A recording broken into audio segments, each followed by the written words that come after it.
Hello, folks. Welcome back to the Two Stewards Show. I'm here with Brent. Hello.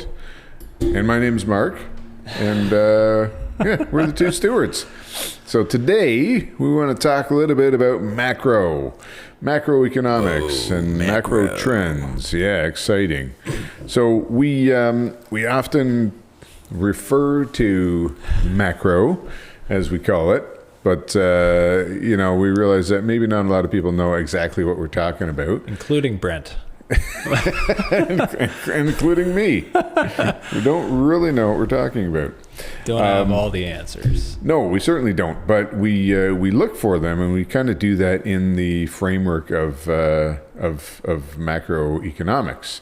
And because this is real estate, and it's a financial thing, it is economics. And that's sort of the framework that we look at it. But there's a lot of factors that are not strictly.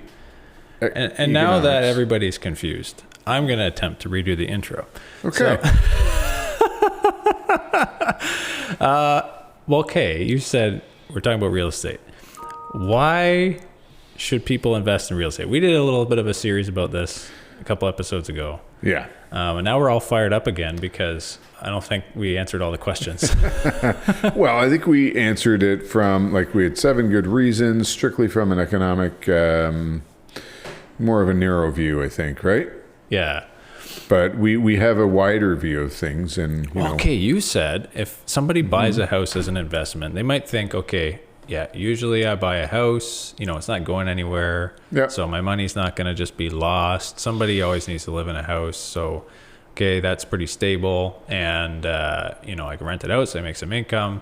So that's a good investment. Usually houses go up in value. Yep. And that seems to be the extent of where people go in terms of depth on analyzing the real estate market as an investment tool. That was me when we bought our first property.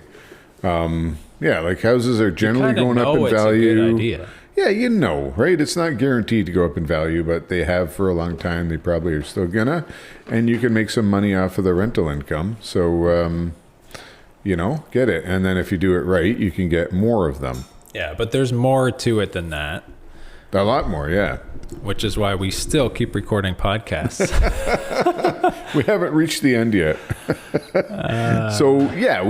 Let's talk about some of the macro trends that we look at and that sort of influence our thinking. Yeah. So you have a very I broke this down profound in a very quote here. Profound, highly, what do you call this? Complex? Educated? Complex, yeah. Yes. So a house, Mark, house is a thing made of stuff in a place governed presumably by the man, bought with money, which was printed out of thin air, lived in by people who, let's face it, most likely immigrated here, if we're talking about Canada. Okay, so what you're saying is a house is a thing in a place bought with something, money, lived in by people. Yeah. Okay. So I use that. Pretty good thesis. I think we can use that as a very simple framework to determine.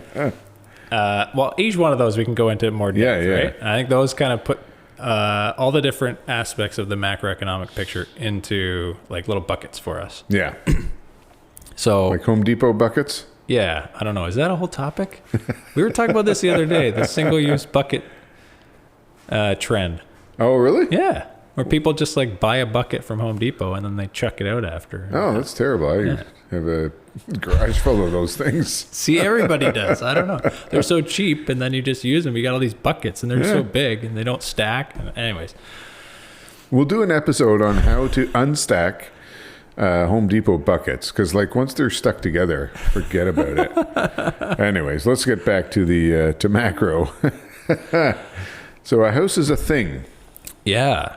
So if you think about it, made of stuff. Yeah, it's just a thing made of stuff, and the stuff is commodities, it's 2x4s, concrete materials, and it has to be made. So we need labor, we need inputs to actually make it, right? And now we have a thing, right? But yeah, we can dive into the economic realities around the materials that need to go into a house Yeah. and the labor that has to go into it, right? So it's greater than the sum of its parts, I guess, is one way to look at it, right? Exactly. Because if you add up all the labor and the materials, it's still, just in monetary terms, it's worth more than, like, obviously it's got to be worth more than that or nobody would build them. Yeah. You can sell them for a profit. But if you're looking at real estate, and what we're trying to do with this podcast is kind of give people a little bit of a perspective on what to consider when you're looking at real estate as an investment vehicle, right? Yeah. Because if you're just looking to buy a house to live in, that's great. Maybe disregard this whole episode. But if you want to do it as an investment vehicle, you have to look at the long-term trends of what's going on behind the scenes, right? Like what is going to affect the value of the house? Because when you're making an investment, you're taking money, you're buying something with the expectation that it will go up over time. And with a house, well, why would you select buying a house? Why wouldn't you buy something else, right? Like a Rolex or a piece of art. Yeah, anything. But so we don't necessarily have to follow this really profound framework, but if you look at labor, right? Labor has certain costs to it, and you can look at the labor trends.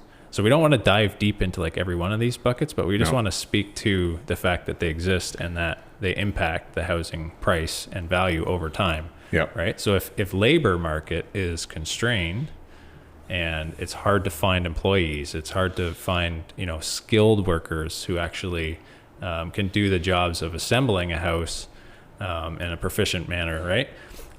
If those people are in high demand, then they're going to be more expensive. So then it's going to be more expensive to build a house. So then are they going to build as many houses? Or what's that going to do to the price of houses, right? And you can project that out over time and say, well, okay, is the labor market, do you think that wages are going up for these types of workers over the next 20 years or down, right? And then what will that do to the house price, right? Because presumably nobody's going to build a house if they have to hire a guy for, $80 an hour, and they can only sell it for, maybe $20 an hour, right? Sell his results of his labor. Yeah. So I guess if you're buying a house because you think the price is going to go up, well, that house then really for you is a store of value, right? And hopefully something that increases value. But at the very least, all the value that's been input into building the house gets stored there. And so this is kind of an abstract view of money. And we've talked about that, as far as like fiat and that kind of thing goes. But yeah, a house can be a store of value. Yeah. Like hopefully, and they have proven to be. Yeah, in the long and the term. reason that is too is because they're scarce in the sense that it's very difficult to make a house. Yep. It doesn't happen overnight, right? Nope. Even if you want to do a renovation, like you just want to do some simple thing, right? Hey, honey, can you do this for me? And a whole day goes by and nothing happened. So building a house is the same kind of thing, right? Like unless you show up and build it, right? Unless you pay the cost to get all your materials on site. And if you do it within a legal framework and you get a permit, right? Unless you even design the house and engineer it and all these steps, right? And pay all that cost, it will not exist. So that's why it is a store of value, because it could take, a year to build a house from initial conception, permits, construction, right? Sometimes if it's even more complex, it could take, even longer if you're batching them out, right? Then maybe it's shorter, but at the end of the day, it's still a big time constraint, right? Yeah. You can't just pop them out of thin air like they can the fiat currency. Yeah. But it is, so in part, it is valuable because of what has gone into it, not just the physical components, they have value. Yeah. But also the labor, and then you could say, I don't know, like the brain power maybe as well. Something that's really well designed could be worth more, and the only difference there is in the design, right? But that is somebody's labor as well that's gone into it, and it actually stores value. Yeah. Which we call money essentially, but yeah, it's a way of storing your labor. Is another way to look at it too, right? It's a store of that labor that went into it is now captured in the value. So there's a monetary number to that. Yeah. So So that's a little bit abstract. So a house is a thing made of stuff.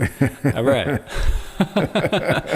Why that is also important is because, like, we could talk about housing starts, right? Yeah. So the supply and demand of these things, right? Yeah, supply and demand. That's a huge basic concept. economic concept, but yeah. What is It's the a big concept of supply and demand? Is that, like, what grade do they teach that in? I mean, grade 12, maybe? Shoot, I didn't make it that far. It should be, I mean, it's more basic if you think of a lemonade stand, right? You know, kids make a lemonade stand and they're going to price it. Like, you can't price it at $40 a cup. Kids figure that out because nobody's going to buy it, right? There is demand, but not at that price because there is other supply that they can go to the store and buy some lemonade or buy powder to make lemonade. That supply is cheaper. So the you know, you have to price accordingly to the demand. And if there's a lot, you know, if nobody else ever made lemonade, then it might be worth $40 a cup because you could never get that except at this one kid's house. But that's not the case. And so, yeah, the same applies with housing, right? Yeah, and in housing, the supply is building housing, construction. Yeah. Well, Right. and the existing housing stock as well. Yeah, so maybe some houses exist and are being improved upon. So there could be new housing units inside the existing housing, Yeah. which is kind of what we like to do. But there's new building all the time. Yeah. Right? So there is supply, and then if you look at it from, you know, okay, well, people eventually sometimes they move or they pass away or they downsize or whatever, right? Yeah. And now the existing housing can come on the market again. So that would be like also housing supply. Yeah, that specific type of housing. Because in the case of somebody downsizing, they're looking for a different type of housing. So then that's almost its own little market, right? So when you're looking at real estate as an investment vehicle, got to consider how many houses are being constructed in this area and how many houses will be constructed in this area for years to come. And will that supply meet the demand, or will it exceed the demand, or will it fall short of the demand? Right? And that's a very important calculation to make. And you can kind of do a snapshot in time and say, okay, well, where is demand now and where is supply now? Okay, that makes it a lot of sense for us to invest right now because, you know, there's a way more people who really want a house than there is houses. Yeah. So maybe it's a smart thing to own the house because there's obviously demand for it, so the value will go up. But you have to look at over time what happens. And also, what are the alternatives?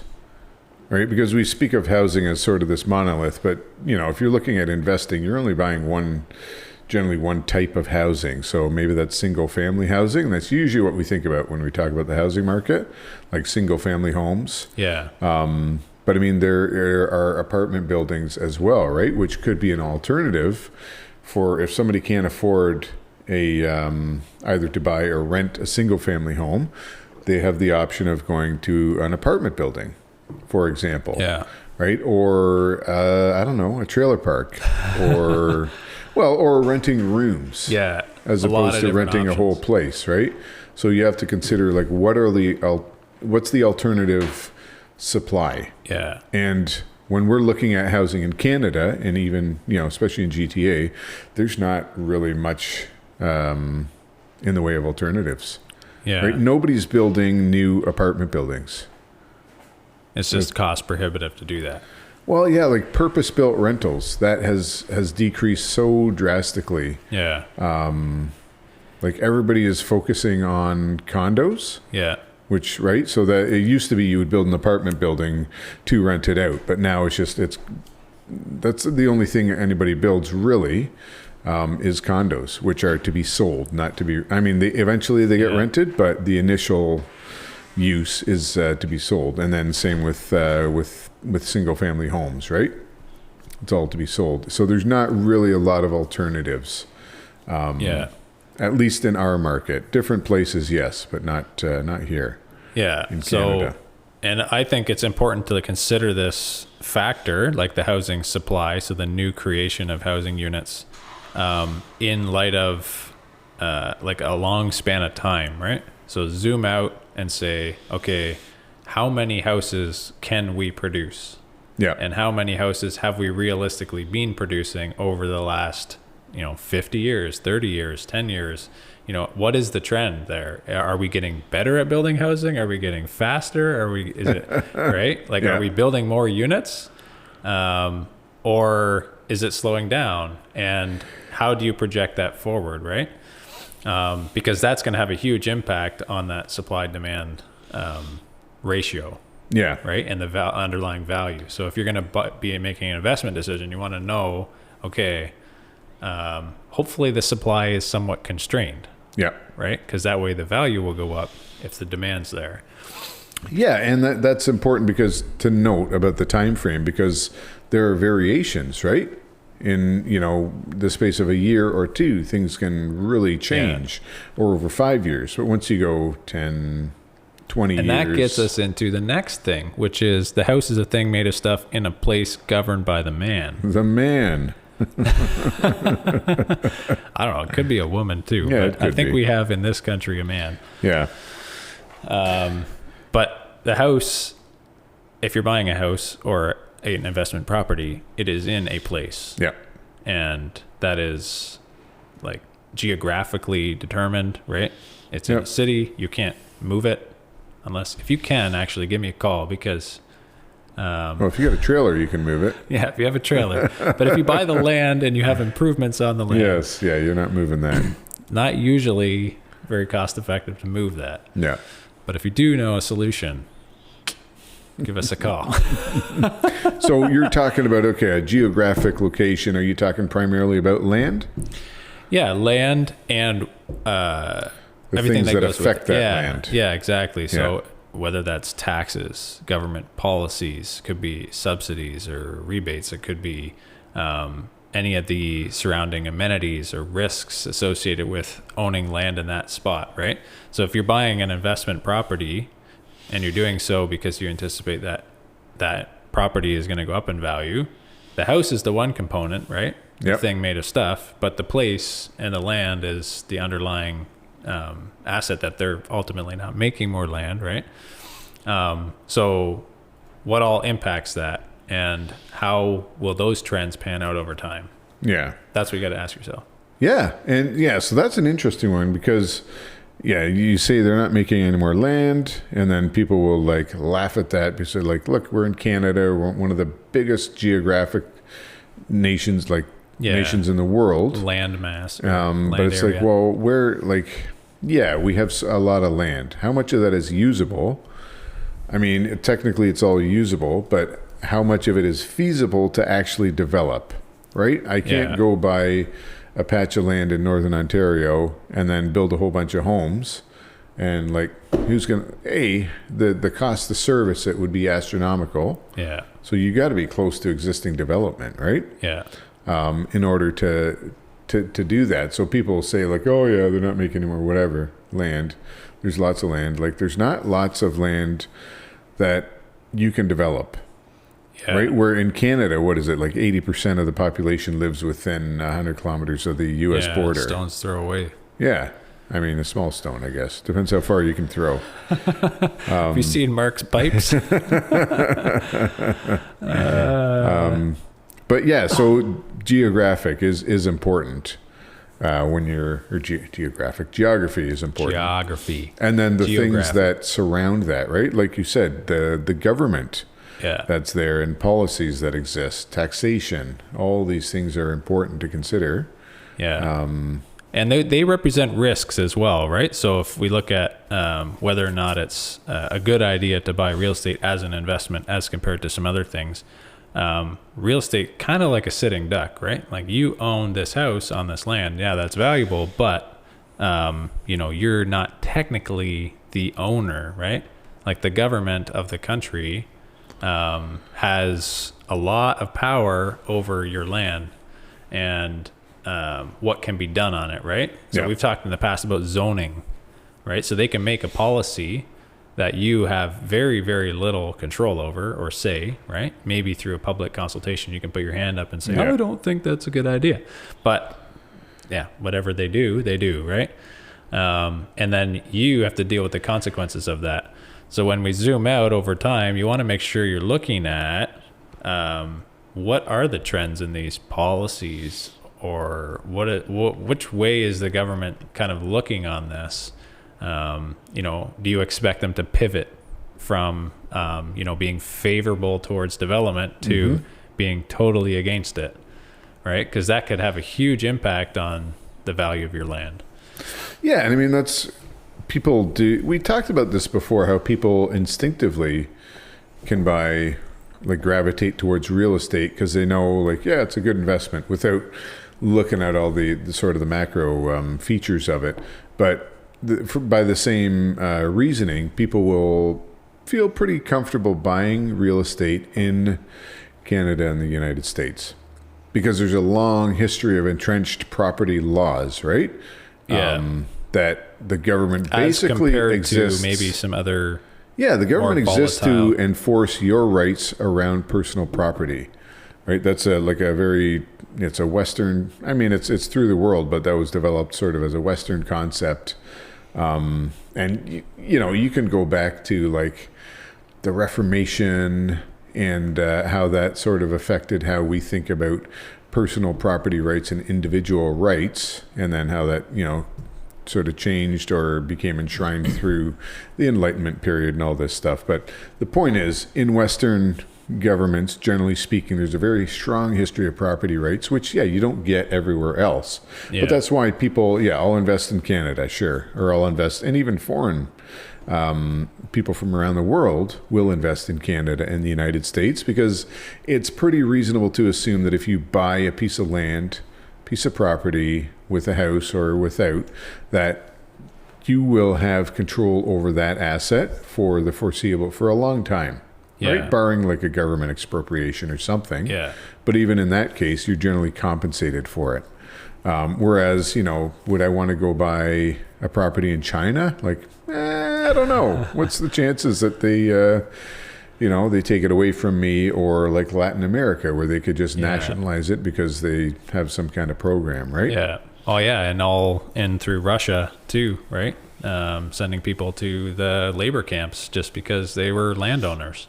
Yeah. And, That's a good example. I met someone recently whose grandmother was taken to, I don't know if it was a labor camp, it was a camp, but just because they owned a farm. Yeah. Right. And this is not that long ago. It's the person's grandmother. Yeah. Within living memory. Yeah. So it's not something that we kind of anticipate here in Canada necessarily. And it's not certainly within our historical framework. No. It's not in people's conscious, oh man, what if the government would just take all the stuff, right? But it has happened in multiple places in the world all throughout history. Yep. So that is something to be aware of, right? There's always a risk. And obviously you want to mitigate that risk by investing in a place that is, pro property rights, like you said. Yeah. Canada and the US. But what are again, you taking a broader view, right? Okay, so we know the government is going to protect my rights, but they also have the right to tax. Yeah. What are they going to do with those policies like taxation, where you look at Markham, for example, and property taxes are going to go up 93% in the next 4 years, right? Hamilton, I think we're looking at a 14% increase, which is pretty. That's why I said crazy. We're sitting ducks, right? Yeah. You own the land. Yeah. The property tax goes up. So Yeah. that affects your investment and the value of your investment over time. Yeah. Not good. So you have to have that sort of wide view with all these things in the picture, right? What could happen? Whereas if you just say real estate's a good investment, it goes up in value. Okay, but there's a lot of other forces at play, right? Yeah. So that's a house and a thing in a place. A house is a thing made of stuff in a place governed by the man, bought with money. And we love this one. I shouldn't even say money. It's bought with what? It's bought with money, printed out of thin air. Yes. That's in simple terms. Printed out of thin air. That gets into the economic conditions, right? Because if you're going to buy a house as an investment property, you need to have something to trade for. You need to have money. Yeah. Or you need to borrow money. So you ultimately make this investment within the context of an economic reality. Yeah. So you better understand that context pretty good and the dynamics and the forces at play within that, right? Yeah. In order to make a wise investment decision. We have to pause for a minute. Okay. 25 minutes. No, my battery is...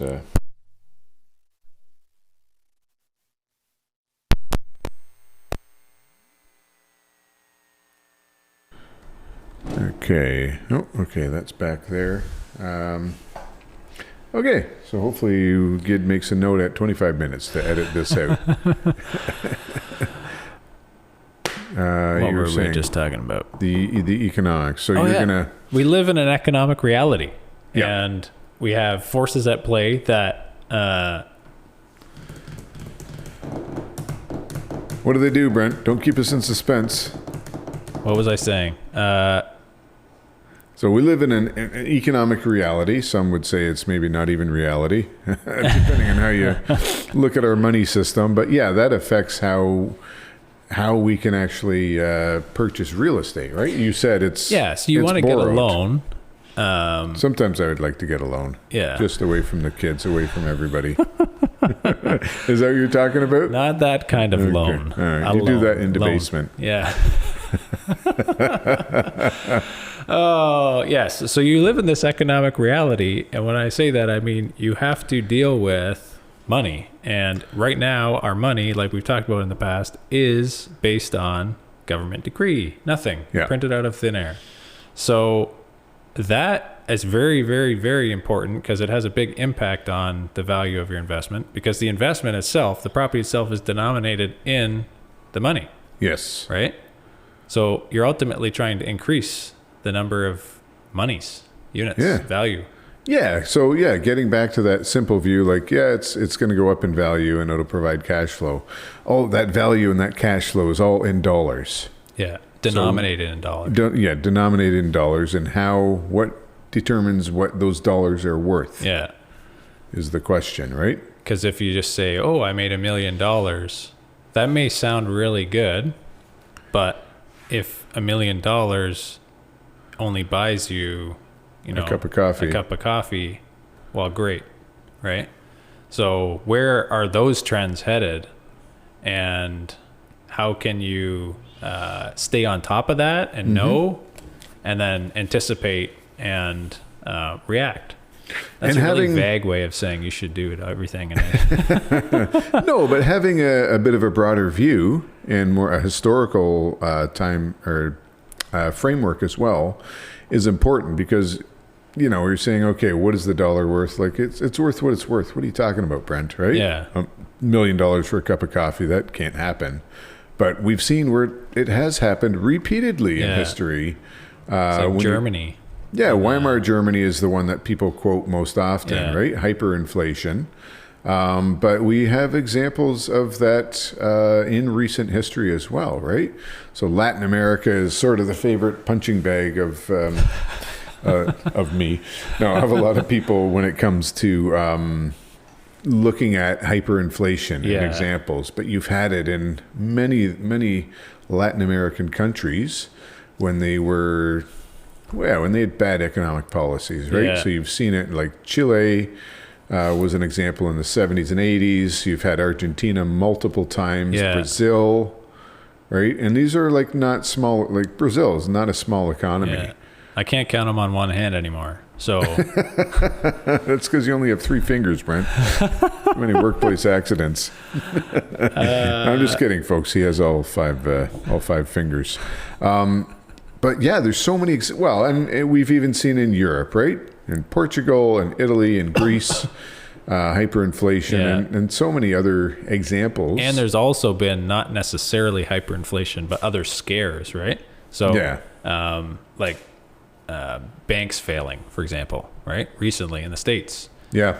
So while it may not be like absolute devastation and everybody can't afford to eat, there's still signs of cracks and weakening in the system, and yeah, that when that happens, you might be like, the media might be able to brush it under the rug, but as an investor, you should be thinking to yourself, okay, if that happened, what is the consequence of that? And why did that happen? And what can be done about it? Well, nothing can be done with it. Okay.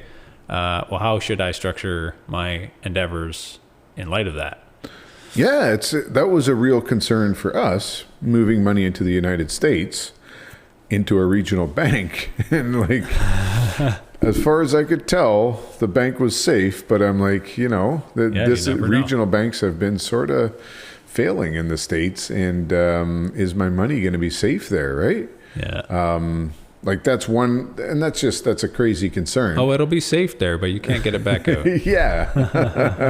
Well, that's another concern, right? Yeah. Looking at and this is why it's important to understand how our system works, how the banking system works, right? If you're ready to, I'm going to buy a house when everything crashes. Yeah. Okay. I hope you have. Me too. Yeah. When everything crashes, credit's not going to be available. Yeah. So if you're planning on if you're planning on borrowing money, you're probably not going to be able to, or it's going to be a super high cost of borrowing to the point where it's not, it doesn't make sense. Yeah. So you should have your house, your investment property before then. Yeah. If you say I'm going to buy in cash, well, if there's some kind of major credit event, like what happens to the value of your cash? Yeah. Is there going to be inflation accompanying that? Yeah. Oh, and you say you should have your house before then, and the value that goes into how the value can increase over time, right? If you have your house already, and the money is being debased over time, and then something happens, well, you can ride it out because you have an asset. Yeah. And presumably because everyone needs a place to live, right? And that's the next thing on our list, which maybe we can jump in. We can come back to this later. Yeah, but we'll everybody needs a place to live, right? So a house is a thing made of stuff in a place, governed by the man, bought with money, printed out of thin air, lived in by people. Yeah. And that's an interesting one because on the one hand, the house is lived in by people in the sense that you can charge money for it. It is a space that, like, it's almost like what you do with Airbnbs, with rentals. It's a commodity. It's like, hey, I need a rental unit, but it's also a necessity, right? Because everybody basically needs a place to live. It's a shelter, right? It's a need. So it's almost, we talk about this, right? Like everybody needs a place to live. Yeah. So go find, it's like musical chairs, right? Okay. You all need a place to live. Now go find one. And the music stops now. And then, you're not in a house. Well, how much are you willing to pay for that guy's house?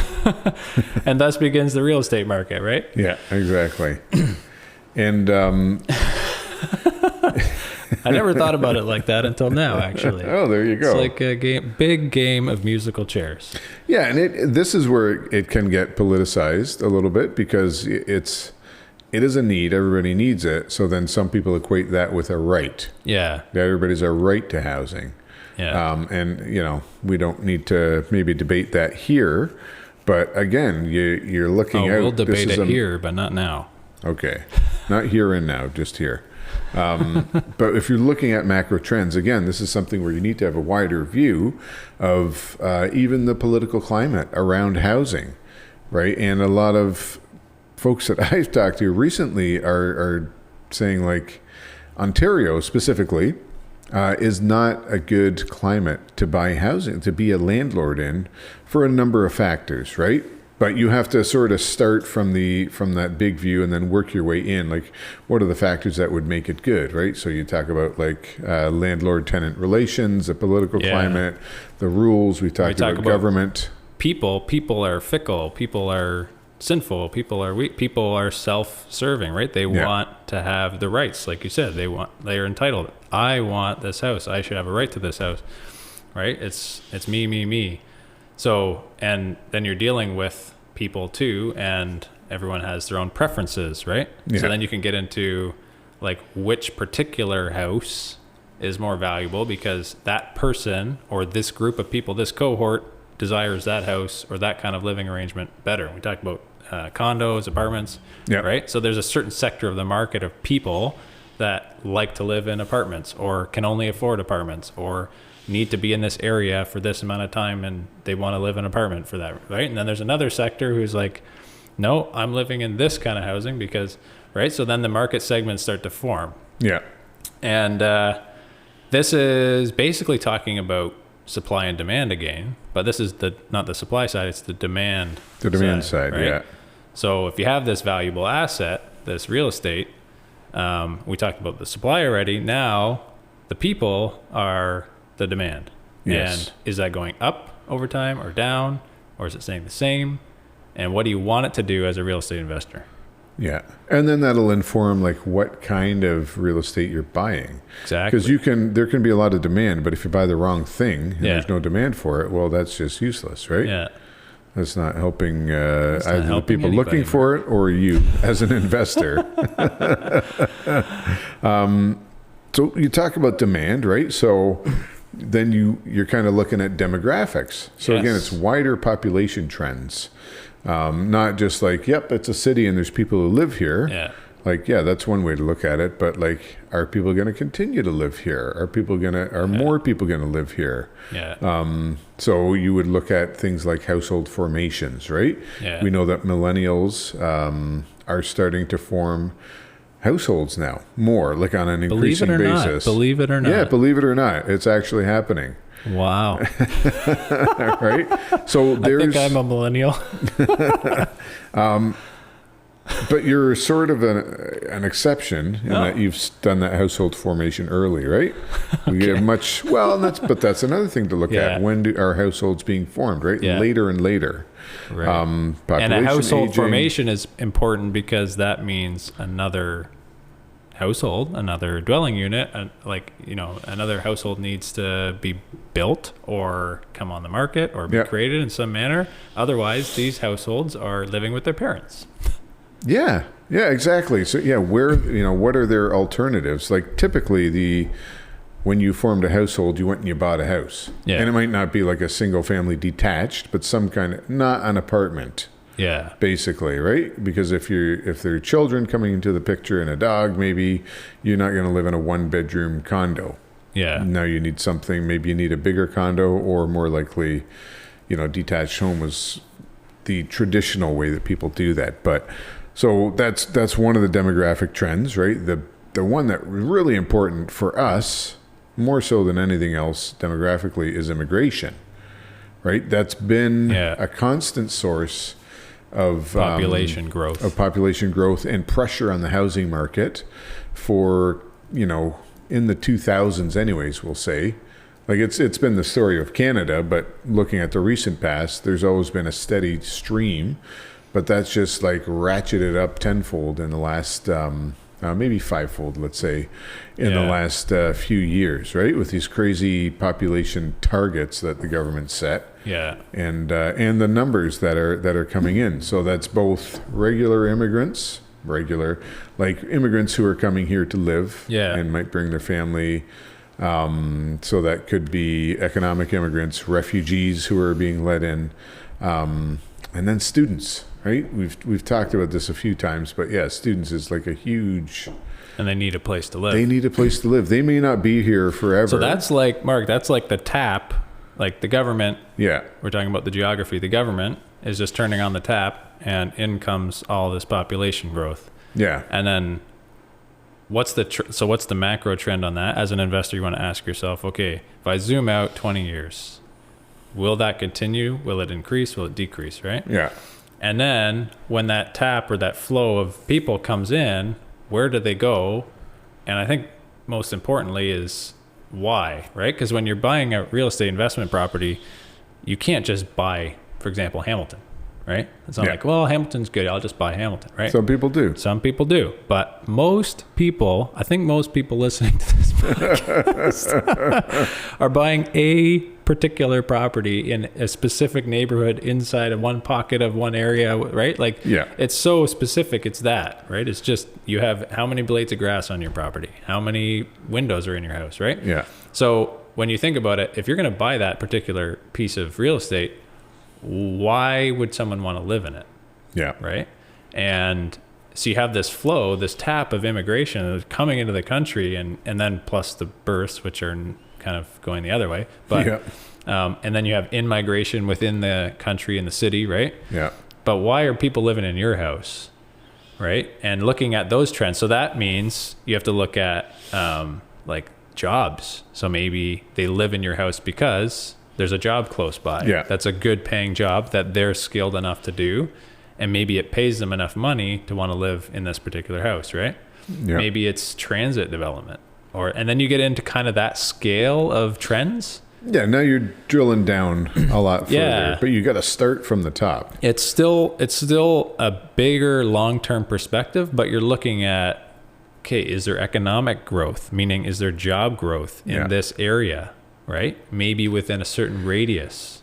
Is that job growth going to be sustained for years to come? Is it kind of stagnating? Is it like a one industry town, or that's subject to boom and bust cycles? Yeah. Or is it, on a major transit line, or is it going to be, right? Yeah. So that's a huge way to look at the trends and say, look, okay, if there is this population growth in this area and sustained, and now the municipality's like, hey, we should connect with that guy. And the province comes in and says, all right, new plan. We're just putting in this big railroad. And, now we have service for everybody to go from here to here.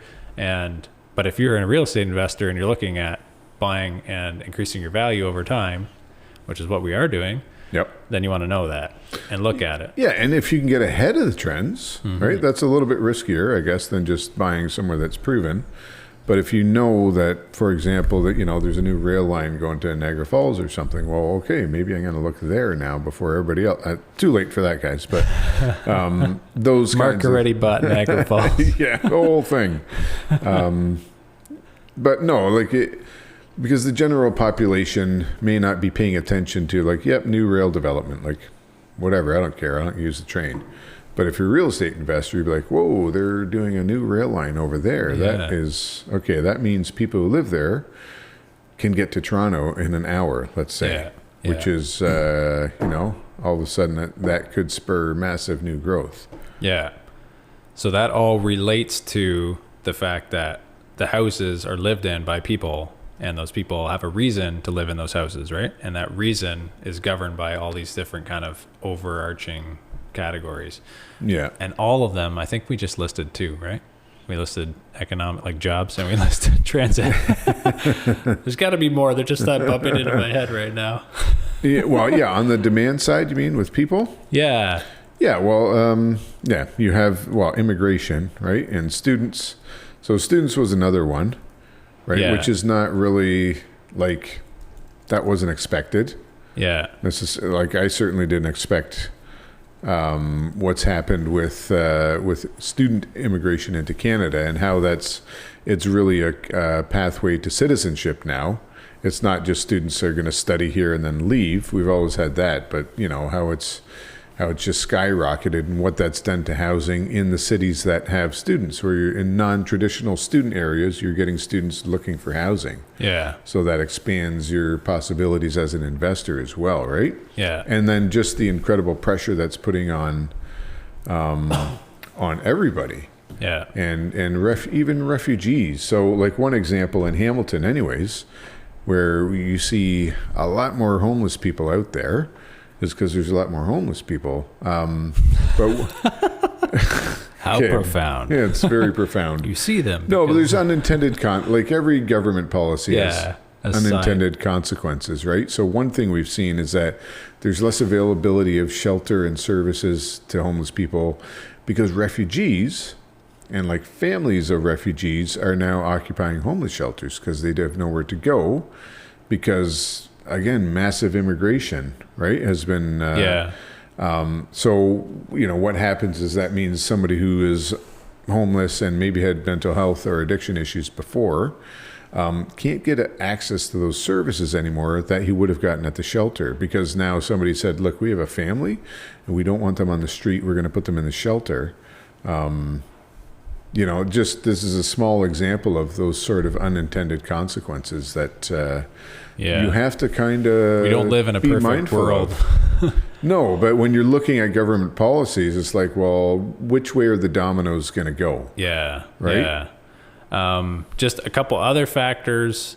Quality of life is a big one, right? Yeah. The why. So, because some people might choose to live in the cheapest place because they want to save the most money and they're willing to endure, the worst quality of life and suffering to get to somewhere, right? Yeah. They're driven by that. Other people, it's like, I want a pool, I want a nice view, I want a very beautiful, quiet, safe place to live. So my quality of life, I'm willing to pay more to have that, right? So that will affect the value of your real estate. Yeah. If you're going out to make an investment decision and you're going to purchase a piece of land and you want to know, will this be more valuable in the future? Well, if the land if the area is not as safe, or if it's if, like, for example, the crime rate is increasing, and you've noticed, hey, this area seems to, and I think that's a mistake some investors make, right? They buy in an area where the numbers kind of work. Yep. But if you actually take a step back and look, there's a reason why that house is cheap, is because, it's not a very safe area and not too many people want to live there because they put their children's lives at risk, or whatever, their lives at risk. So that doesn't quickly change, right? Sometimes maybe a government program or something can come in and say, all right, this area, we're going to focus on gentrification. We're going to totally invest in this area. Yeah. And then things can turn around. But generally speaking, that happens organically, and it doesn't happen overnight, right? So it's going to have a long-term impact on the value of your real estate. And areas that are more desirable, will continue to be desirable. Hopefully. But yeah, you have to. So I heard an interesting example of this the other day. It was just, New York in the 70s and 80s, right, was not a great place, especially depending on where in New York you were. Yeah. So there was a lot of abandoned buildings, and one of the examples was how right next to Grand Central Station, there was this old hotel that had been abandoned and people were squatting in it and stuff, but someone had a vision of what this could be. And it was like, a derelict building. The area wasn't great, but it was right next to Grand Central Station. Yeah. And there's a possibility for New York to be on the upswing. So he bought this place, poured a whole bunch of money into it, got loans, built a nice hotel there, and then also secured a whole bunch of tax breaks from the city. And, maybe this isn't a macro thing, but eventually that... oh yeah, let's switch the camera there. Good call. Became very successful, a very successful hotel, and the area increased in value. Massively, wildly successful investment. Which also apparently the tax breaks were worth something like, you got a 40-year tax-free thing because it was such a bad area, which would have netted the city, I think, $400 million in revenue. Wow. Over that time, and so that was just like wow, what, sometimes you look at the trends, but then you're still taking a risk because the trend could go this way, or it could go that way. And you said he got tax incentives, so that's that just took all the risk out. I think. Exactly. So that is a way of the government kind of improving the city, and you offer this tax incentive. Okay, there's no more risk here. Now my costs that I anticipated are going to be a lot lower, so the investment makes more sense. Yeah. Okay, I'll do this, right? Yeah, but also just general trends of, what's happening with New York. And, So that was Donald Trump, by the way, just in case anybody's... Listen, I'm not extolling his virtues or making any calls, but I just thought it was a really interesting example of looking at trends, making a bet, and then, Yeah. sometimes you win, sometimes you lose. In that case, he won. Prime New York real estate. But you could, do the same thing. Now you kind of look at all the trends. So you're looking at supply and demand. You look at economic conditions. And then, and I think that's why, for us looking at Southern Ontario right now, it's a tough environment to invest in because of interest rates and everything else. But when you zoom out, and you look at the trends, like how... Yeah. Well, yeah, because when you zoom in Is to it? the extent that I'm making a transaction on a piece of real estate, I'm gonna buy that. Why would I buy that? Like, Yeah. it's so expensive, and my mortgage is gonna be this, and is that gonna make sense? Right? And you're on that level. Like, if you're on that, if that's all you're looking at, right? It doesn't necessarily make sense. No. But if you zoom out, now all of a sudden, oh man, is this going to get any better? Is it going to get any worse? Yeah. Right? Is the money going to go down in value, or is it going to go up in value? Is the immigration going to continue and there'll be less supply and more demand? Or, is it going to flip the other way around? There's no more immigrants and we're just going to build a ton of houses. Yeah. Yeah. And is that realistic or not? Well, yeah, exactly. Like, what could possibly happen? We look at housing starts. We know that they're decreasing because a lot of it because of the current economic conditions, interest rates, and so forth. So there's housing starts that are happening, but that's shovel in the ground. So they've already been planned and they're already going ahead. But if you look at New the permits. actual, new permits are just like Way down. being destroyed. The permits aren't being destroyed. The number is dropping precipitously, put it that way. So I think, for Southern Ontario, some tough times now. But instead of trying to time the market and buy at the absolute best time, like you almost never, you'll never invest then if you do that. Yeah. But the base case, still massive increases in population. The money is the money. And we know that because we've talked about this. The money though. Yeah. It is for now, right? It is whatever they say it is. Yeah. And that's the current state of affairs. And that's going to continue. Inflation is going to continue. Yeah. We've seen how inflation continues to roar. And as we've talked about, inflation is the money supply inflating, which means assets generally are going to increase in price as well. Yeah. So if you're buying a home or if you have a home, if you don't need to sell it, don't, because that's going to go up in value more than likely. Yeah. So a house is a thing made of stuff governed by the man, bought with money, printed out of thin air, lived in by people who likely immigrated here and will continue to immigrate here. Ladies and gentlemen, this will be Brent Vanderwood's latest book release. So you look forward to that at all your major retailers. Hopefully that gives people a little bit of a very profound framework on how to analyze an investment property. Yeah? I hope so. All right. Okay, well, thank you for listening to that, folks. As always, if you have questions, contact us at info at It's hello at Two Oh. Stewards. Okay, But, I don't know. Hello at twostewards.ca. I do the intros, so I got this down pat. Hello at twostewards.ca. That's TWOstewards.ca.